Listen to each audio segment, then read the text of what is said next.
Vamos continuar aí, pessoal, a leitura do livro O Foro de São Paulo, da escritora Graça Salgueiro. A gente tinha parado na página 121 do livro, na parte chamada Unasul. Vamos lá continuar então. A Unasul, União das Nações Sul-Americanas, foi oficialmente fundada em 23 de maio de 2008, na terceira Cúpula dos Chefes de Estado em Brasília. Nota: http://www.itamaraty.gov.br, Itamaraty com Y no final, /IMAGES /ED_INTEGRACAO /DOCS_Unasul, tudo maiúsculo, /TRAT_CONST, tudo maiúsculo também, _PORT, tudo maiúsculo, .PDF minúsculo.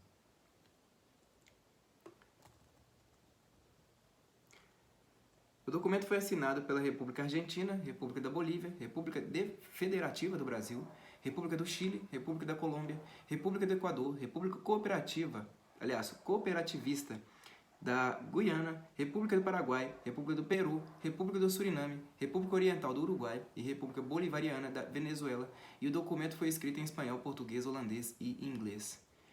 Foi acordado que a sede da organização seria em Quito, Equador, o Parlamento Sul-Americano em Cochabamba, Bolívia, e a sede do Banco do Sul em Caracas, Venezuela.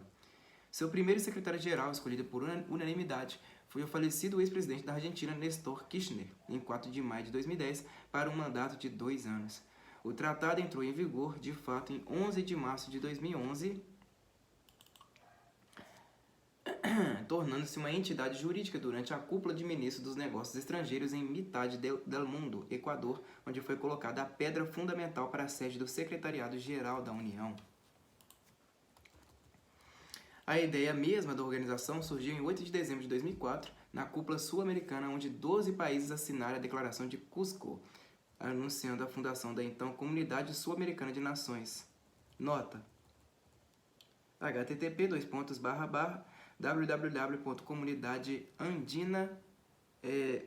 Comunidade Andina, comunidade sem o E no final, né? comunidadandina.org /documentos/DEC_INT /Cusco com S _Sudamérica SUDAMERICA.HTM.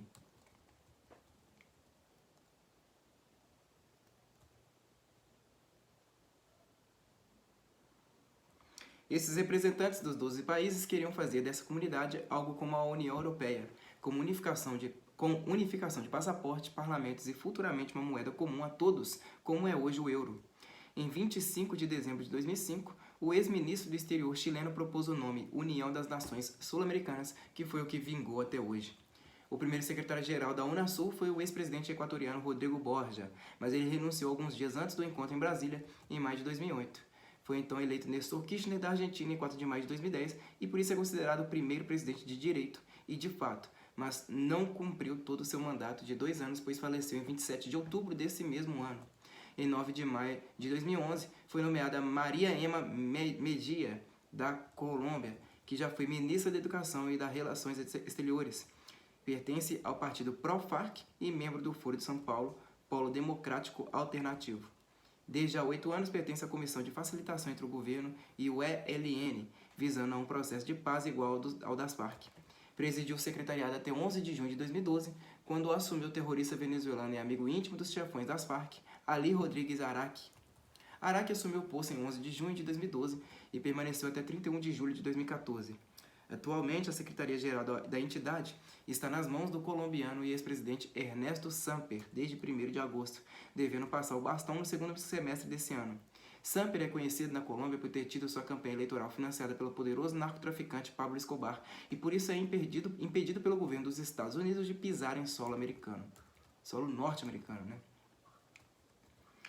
A Unasul é estruturada através de conselhos: Conselho de Economia e Finanças, Conselho de Defesa Sul-Americano, Conselho de Saúde Sul-Americano e Conselho Eleitoral.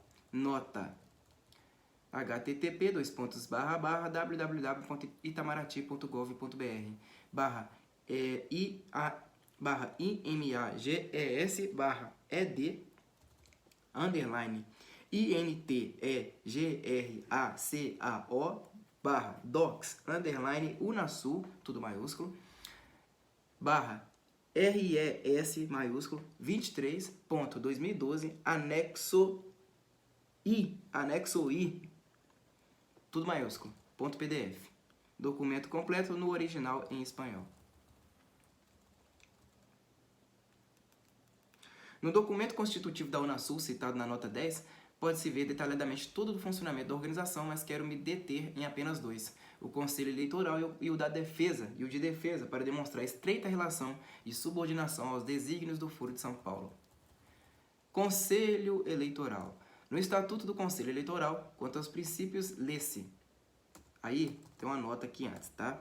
http://www.itamarati.gov.br/IMAGESPR/ED_UNASUL, tudo maiúsculo, /RES 23.2012, anexo I, tudo junto, maiúsculo, .pdf. Vamos lá. No Estatuto do Conselho Eleitoral, quanto aos princípios, lê-se. Artigo 2º. O Conselho Eleitoral da UNASUL se regerá pelos princípios reitores do Tratado Constitutivo da UNASUL, de irrestrito respeito à soberania, autodeterminação dos povos, solidariedade, cooperação, paz, democracia, participação cidadã, transparência, pluralismo, respeito aos direitos humanos universais, indivisíveis e interdependentes, e pelos princípios que inspiram o protocolo adicional ao Tratado Constitutivo da UNASUL sobre compromisso com a democracia. E nos objetivos específicos, 1. Promover o intercâmbio e a transferência de conhecimentos, experiências e assistência técnica dos organismos, autoridades e técnicos eleitorais. 2. Propiciar a criação, uso e aplicação de tecnologias não dependentes para o desenvolvimento dos sistemas eleitorais em matéria de inovação e modernização tecnológica, assim como boas práticas de sistemas dos processos eleitorais. No mesmo ano em que a UNASUL redigiu os Estatutos do Conselho Eleitoral 2012, do qual destaquei esses dois objetivos específicos, o governo brasileiro, através do Tribunal Superior Eleitoral, TSE, assinou o contrato com a empresa Smartmatic de urnas eletrônicas por um período de 12 meses e avaliado em aproximadamente 63 milhões de dólares. Essas urnas foram implantadas por Hugo Chávez na Venezuela desde 2005, pois apesar da empresa garantir absoluta segurança no sistema informático da máquina, elas não são auditáveis, permitindo fraudar as eleições como Chávez fez e Maduro continua fazendo durante todo o tempo em que governou a Venezuela. Como elas exigem a verificação biométrica do eleitor, na Venezuela ficaram conhecidas como máquinas capta-ruela, literalmente capta ou caça digital. Nota: com informações fornecidas pelo site Business Wire. http://www.businesswire, para quem não sabe, né? businesswire.com/news, NEWS, /HOME, home, /201207 2500 6689 /PT /. Vamos lá.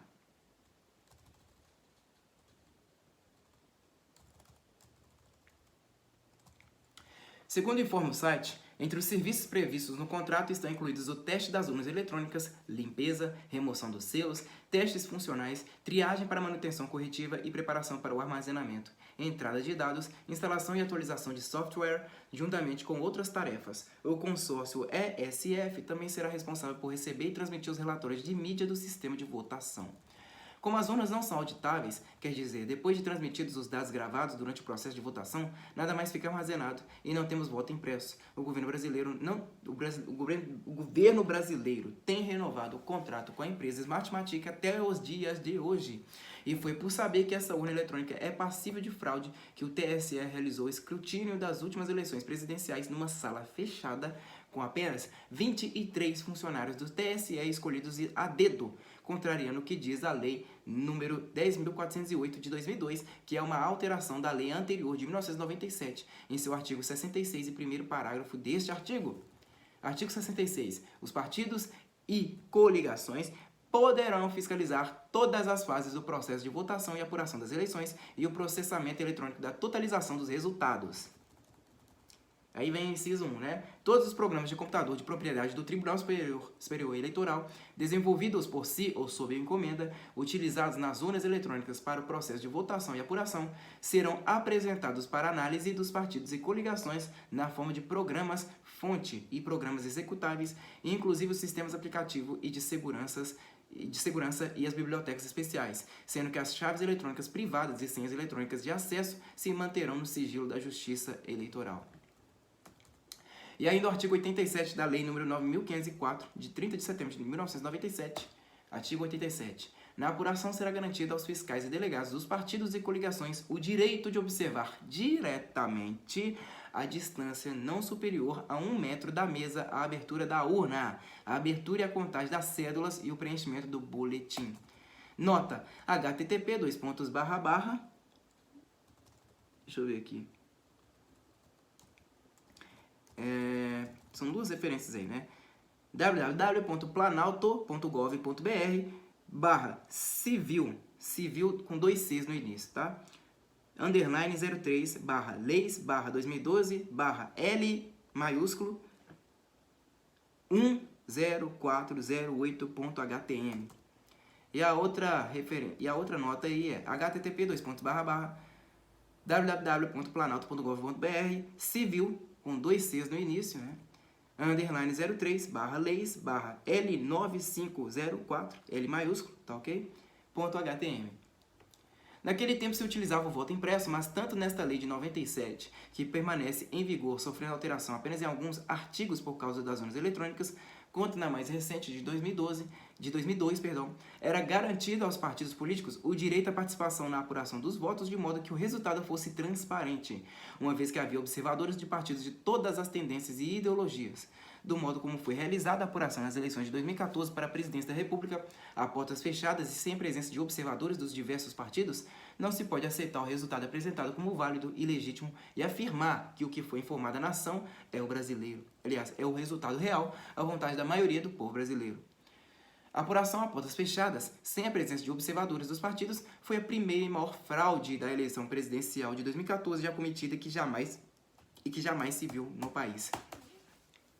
Foi Chávez quem inventou esse método de fraudes de urnas eletrônicas e de apuração sem a presença de observadores diversos e a portas fechadas. No Seminário Internacional Democracia Liberal, Democracia, Liberdade e o Império das Leis, promovido pelo Mídia Sem Máscara e coordenado pelo Heitor de Paula, entre os dias 15 e 16 de maio de 2006, em São Paulo, Alejandro Peña Esclusa, em sua brilhante exposição, explica como Chávez encontrou a forma de se perpetuar no poder, usando a democracia para destruí-la através do voto, um instrumento da própria democracia.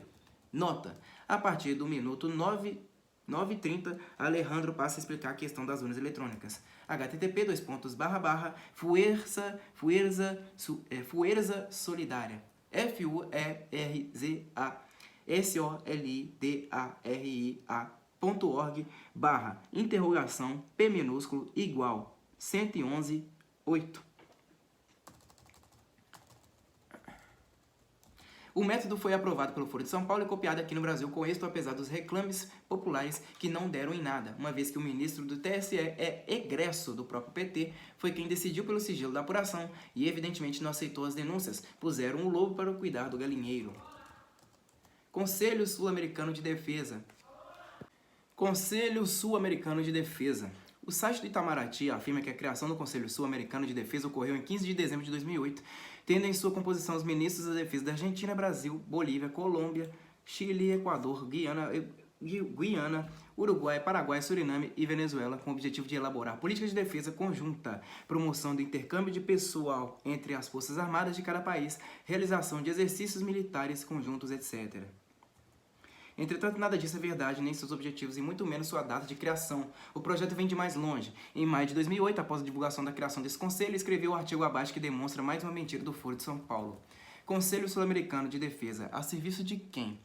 No passado, 14 de abril, o ministro da Defesa Nelson Jobim esteve na Venezuela reunindo-se com o presidente Hugo Chávez para tratar da proposta do Conselho Sul-Americano de Defesa numa reunião que realizou-se a portas fechadas.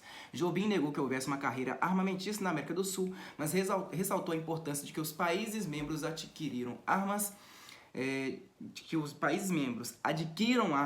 porque a projeção de poder na América do Sul é dissuasiva ante eventuais inimigos. Lá, Jobim teria dito que a iniciativa da proposta partiu de Lula depois de a Colômbia ter atacado uma base das Farc no Equador e que Chávez mostrou-se muito receptivo, demonstrando um interesse muito forte nesse projeto que será implantado em outubro de 2008. E em notícia no site do PT disse que terá o papel de elaborar políticas de defesa conjunta, intercâmbio de pessoal entre as forças armadas de cada país, realização de exercícios militares conjuntos, participação em operações de paz das Nações Unidas, troca de análise sobre os cenários mundiais de defesa e integração de bases industriais de material bélico. A história, entretanto, não é bem essa. Ela remonta pelo menos ao ano de 2001, quando Chávez enviou seu então ministro de Defesa, general Hurtado Sucre, a Brasília, que apresentou ao presidente Fernando Henrique Cardoso a proposta de integração militar latino-americana. Este gostou da ideia, mas já estava quase de saída e o projeto não avançou. Em dezembro de 2004, o marxista germano-mexicano Heinz Dieterich, Dieterich, escreveu um artigo intitulado A Doutrina Militar e o Bloco Regional de Poder Militar, onde faz uma análise da situação das Forças Armadas da América Latina e Caribe e afirma que os dois estrategistas militares mais importantes do continente latino-americano são Fidel Castro e Manuel Marulanda Tiro Firro, comandante das Farc. Nota: http://www.rebelion.org/notícia, sem acento, sem nada, .php, id igual 8223. Afirma ainda que Cuba oferece um paradigma militar para o futuro Bloco Regional de Poder Militar Latino-Americano, BRPM, que então começa a se delinear. Diz que o novo Fidel é Chávez porque ele saberá encontrar a fórmula para que a vanguarda e o bloco do centro, que Dieterich destaca como sendo Lula, Néstor Kirchner, que era o presidente à época, e Tabaré Vázquez, se encontrem em uma nova dinâmica de libertação digna dos próceres da pátria grande. Entre os dias 27 e 29 de outubro de 2006, aconteceu em Sucre, na Bolívia, o encontro fundacional do Bloco Regional de Poder Popular, organizado por Dieterich e patrocinado pelo governo boliviano de Evo Morales, e que estabelecia 4 elementos para garantir o avanço do processo revolucionário regional. O quarto desses elementos diz: organização de um plano militar de caráter defensivo integrado regionalmente para enfrentar a eventual agressão e intervenção militar direta do imperialismo e que deverá estar baseado na concepção da guerra de todo o povo. Esse organismo seria denominado Bloco Regional de Poder Militar, BRPM. E no artigo intitulado Brasil, Argentina e Venezuela constituem um Bloco Regional de Poder Militar, escrito em 28 de fevereiro deste ano, Heinz Dieterich não esconde sua alegria pela decisão de Lula em encabeçar a formação do BRPM. Afirma ele que o Conselho Sul-Americano de Defesa será o órgão dirigente do BRPM. Quer dizer, este conselho criado por Lula e Jobim ratifica o BRPM e não vem para fortalecer o papel das nossas Forças Armadas na defesa do nosso território e soberania, mas para formar, junto com os outros países do continente, uma força conjunta preparada para agir contra a invasão do Império. Dieterich alega que o Império está perdendo sua hegemonia financeira, econômica e política, por isso recorre aos métodos de dominação pela força militar. Diz ele: esta é a mais profunda razão histórica e legitimação da constituição do Bloco Regional de Poder Militar e seu Conselho Sul-Americano de Defesa na Pátria Grande. Nesse contexto, não é delírio supor que quando houve o ataque militar colombiano ao acampamento das Farc em 1º de março, se este conselho já existisse, o Brasil teria, junto com os outros países do bloco, se voltado contra a Colômbia, desencadeando talvez uma guerra desnecessária e insana de proporções inimagináveis.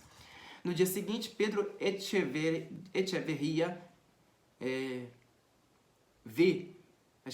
Pedro Echeverría exulta com a criação desse conselho no artigo do qual cito alguns trechos. Por isso me deu uma enorme alegria ler o interessante artigo de Heinz Dieterich na revista Rebelion. No artigo ele detalha a formação do Bloco Regional de Poder Militar, BRPM, latino-americano encabeçado pelo presidente brasileiro Inácio Lula da Silva. Na América Latina e no mundo não deveria haver exércitos. Porém, ante a ameaça e as permanentes invasões yanquis, não se pode viver sem um organismo armado internacional de defesa organizado por governos anti-imperialistas. O exército será nacionalista, anti-imperialista, defenderá os interesses dos povos da América Latina frente ao Império Yankee ou outro grande país. O Brasil possui um Conselho de Defesa Nacional criado em 11 de abril de 1991 pela Lei nº 8.183, que cumpre perfeitamente seu papel de defender o território e a soberania, claramente explicitados nos artigos 5º e parágrafo único deste artigo. Artigo 5º. O exercício da competência do Conselho de Defesa Nacional pautar-se-á no conhecimento das situações nacional e internacional com vistas ao planejamento e à condução política e estratégica para a defesa nacional. Parágrafo único. As manifestações do Conselho de Defesa Nacional serão fundamentadas no estudo e no acompanhamento dos assuntos de interesse da independência nacional e da defesa do Estado democrático, em especial aos que se refere. 1. A segurança da fronteira terrestre, de mar territorial, do espaço aéreo e de outras áreas indispensáveis do território nacional. 2. Quanto à ocupação e à integração das áreas de faixa de fronteira. 3. Quanto à exploração dos recursos nacionais de qualquer tipo e ao controle dos materiais de atividades consideradas do interesse da defesa nacional. Se o interesse real é defender o país de possíveis agressões, por que a necessidade de criar um outro Conselho de Defesa? O que será feito deste já existente vai ser anulado? Como vimos, os objetivos deste Conselho Sul-Americano vão além das nossas fronteiras territoriais. Um documento do 14º Encontro do Foro de São Paulo, que realiza-se entre os dias 22 e 25 de maio em Montevidéu, Uruguai, reafirma a necessidade desta integração. Vejam o que diz esse trecho do documento. A maioria dos governos de esquerda e progressistas tem entre seus delineamentos o programa e programas de ação a integração regional e continental como objetivo fundamental para avançar na coordenação e execução dos projetos integracionistas e a conformação de blocos regionais. E na 5ª Cúpula da América Latina, Caribe e União Europeia em Lima, Peru, Lula afirmou sem pudor que o Foro de São Paulo serviu-se da democracia para alcançar seus objetivos de dominação, disse ele. Esse foro que nós criamos, esse foro foi educando a esquerda para compreender que existia a possibilidade de disputar eleições e ganhar pela via democrática. Ao mesmo tempo, Jobim e Chávez mostram toda sua valentia ante a 4ª Frota Americana. Chávez disse à agência russa RIA Novosti: vamos enterrar o Império Norte-Americano neste século, quando entrarmos numa nova era de governos de esquerda. E Jobim vociferou em coro: eles não poderão atuar em áreas jurisdicionais brasileiras. Aqui não entra. Ambos, como de resto toda a esquerda e os eternos nacionalistas anti-americanistas, seguem o que já ditou Fidel Castro do fundo de seu sarcófago em uma de suas reflexões. Os porta-aviões e as bombas nucleares com que se ameaçam nossos países servem para semear o terror e a morte, porém não para combater o terrorismo e as atividades ilícitas. E concluiu que os grandes gastos e o destino dessas armas deveriam servir também para envergonhar os cúmplices do Império e multiplicar a solidariedade entre os povos. Lula percebeu que o momento está tenso para o Brasil com a confirmação da autenticidade dos documentos encontrados nos computadores de Raul Reyes. Não esqueçam que ele recebeu uma carta de saudação das Farc por ocasião de sua reeleição e que isso fatalmente deve estar lá, pois foi assinada pelo próprio falecido. E resolveu então aplicar a estratégia das tesouras. Enquanto Chávez e Jobim vociferam fanfarronices contra o Império, ele tenta, muito simpático e solícito, uma aproximação com os presidentes Álvaro Uribe, da Colômbia, e Alan Garcia, do Peru. Corroborando a ideia farsesca para os Estados Unidos de sua ruptura com a esquerda latino-americana mais radical, que pode apaziguar os arroubos chavistas e assim continuar agindo sem ser incomodado. Nota: http://lahorra.com.sc/index.php/notícias/show notícias sem acento /show/502646/1/farc tudo maiúsculo _felicita _a_Lula com L maiúsculo no início _ reelección REELECCIO acento agudo no O N _y promete respeitar sem I, tá ok? RESPETAR SOBERAN porcentagem C maiúsculo 3 porcentagem A maiúsculo, D maiúsculo, A minúsculo, underline, DE, underline, Brasil, com B maiúsculo, ponto HTM1, hashtag, ponto, V maiúsculo, W minúsculo, traço, W minúsculo de novo, O maiúsculo, M minúsculo, N maiúsculo, 1, FE minúsculos e Q maiúsculo.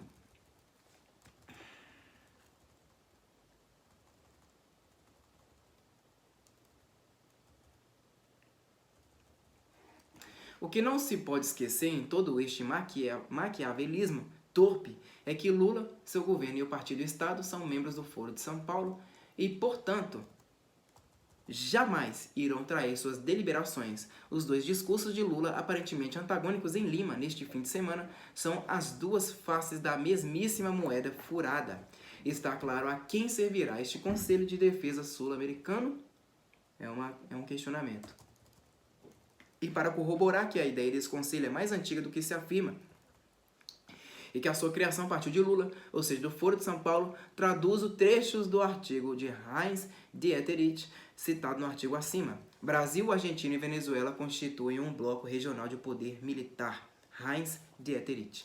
Aí tem uma nota aqui, né? http://www.rebelion.org/noticia.php id igual a 63862. Em uma importante decisão contra a doutrina Monroe, o presidente brasileiro Inácio Lula da Silva decidiu encabeçar a formação do Bloco Regional de Poder Militar, BRPM, latino-americano. Em 10 de julho de 2007, ele havia anunciado a autorização dos fundos para concluir o primeiro submarino de propulsão nuclear da Marinha de Guerra do Brasil. Posteriormente, seu ministro da Defesa declarou que a soberania da Amazônia não é negociável. E o Comando Militar da Amazônia, CMA, advertiu que a Amazônia seria defendida com a guerra de guerrilhas. Fecha aspas. Abre aspas novamente. Não menos importante é a constituição de um Conselho Sul-Americano de Defesa em outubro de 2008, que será o órgão reitor do BRPM. O Conselho Organismo de Defesa Regional Latino-Americano-Caribenho é necessário, disse Jobim, para que as Forças Armadas dos países da região deixem de depender de estrangeiros em áreas de defesa, fecha aspas. Abre aspas de novo. No ano de 2003, o presidente Chávez propôs a Lula converter as marinhas de guerra de ambos os países na ponta de lança de um projeto de integração concreto sobre a navegação do rio Orinoco com o rio Amazonas, e com isso fortalecer a soberania da Amazônia. Posteriormente, os dois líderes conversaram sobre a instalação de uma academia de guerra latino-americana, projeto urgente, porém que não avançou por rivalidades entre Brasília e Buenos Aires e inércias burocráticas na Venezuela, fecha aspas. Abre aspas novamente. Outros empenhos do presidente Chávez foram a proposta de fundar a Organização do Tratado do Atlântico Sul, OTAS, e as Forças Armadas da ALBA. Na sexta Conferência dos Ministros de Defesa das Américas em 2004, a Venezuela ajudou o Brasil e as Forças Armadas do Equador a derrotar o plano de Bush e Rumsfeld de converter os militares latino-americanos em uma guarda pretoriana a serviço de Uribe e do Complexo Militar Industrial Norte-Americano, fecha aspas. Abre aspas novamente. Hoje, finalmente, amadureceram as condições objetivas políticas que permitem realizar a Constituição do BRPM em 2008, em uma tardia consumação dos sonhos integracionistas dos libertadores da Pátria Grande. Esta é a mais profunda razão histórica e legitimação da Constituição do Bloco Regional do Poder Militar, BRPM, e seu Conselho Sul-Americano de Defesa na Pátria Grande, fecha aspas. Em 2010, o site chavista Taringa publicou uma matéria onde aponta os números dos soldados de cada país que comporão esse exército do Conselho, que servirá para dar segurança e prevenção para qualquer país membro, quer seja para choque, defesa, solidariedade e anti-eventos onde se os requeira. Nota: http://www.taringa.net/posts/info/8139100/criação com C maiúsculo no início, cascos, C maiúsculo no início, rojos, R maiúsculo no início,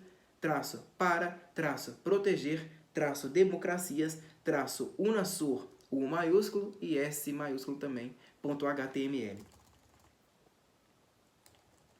Quer dizer, não sabemos quando, em que situações e contra quem esses soldados serão chamados a lutar.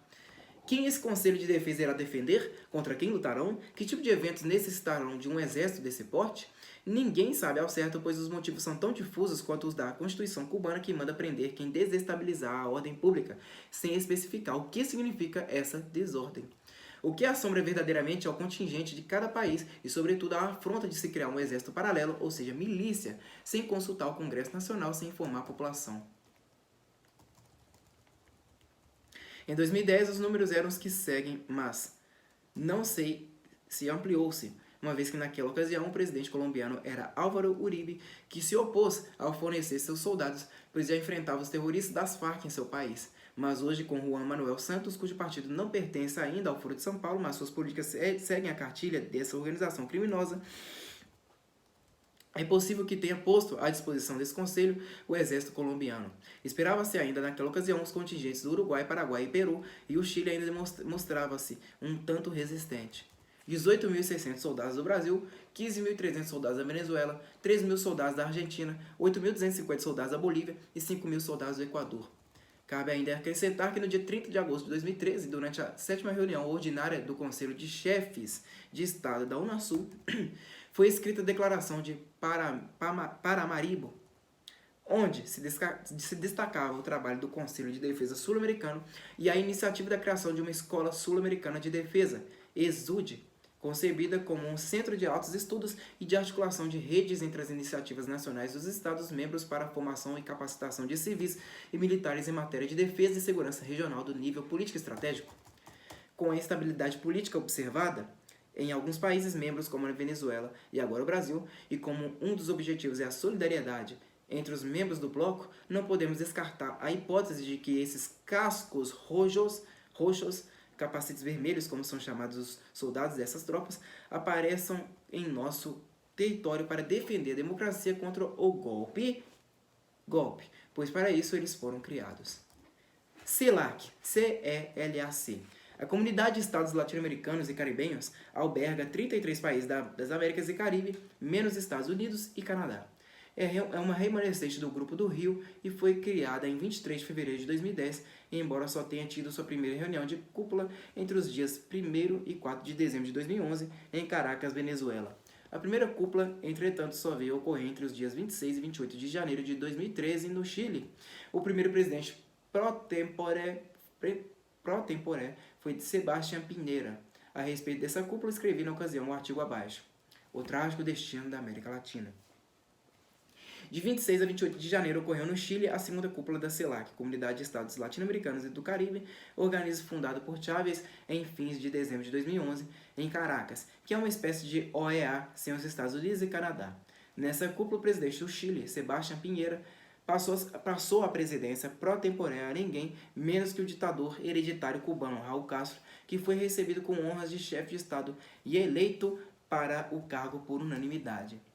Quer dizer, 33 países livres e democráticos acordam deixar nas mãos de um sanguinário ditador, responsável junto com seu irmão Fidel pelo assassinato de mais de 100.000 pessoas inocentes, o destino de seus países, sem levar em conta o sofrimento do povo cubano escravizado há 54 anos. Causou revolta e estranheza nos cubanos e venezuelanos exilados que Piñera, que é de direita e foi eleito democraticamente, tenha concordado em que Raul Castro assuma a direção do organismo, esquecendo que os Castro são responsáveis pelo assassinato de um senador chileno e pelo apoio logístico e ideológico da ditadura de Allende na década de 70. Mas revolta causou ainda que Raul Castro tenha acusado os opositores venezuelanos de fomentar uma campanha de descrédito contra o governo da Venezuela por parte do Império e da oligarquia golpista.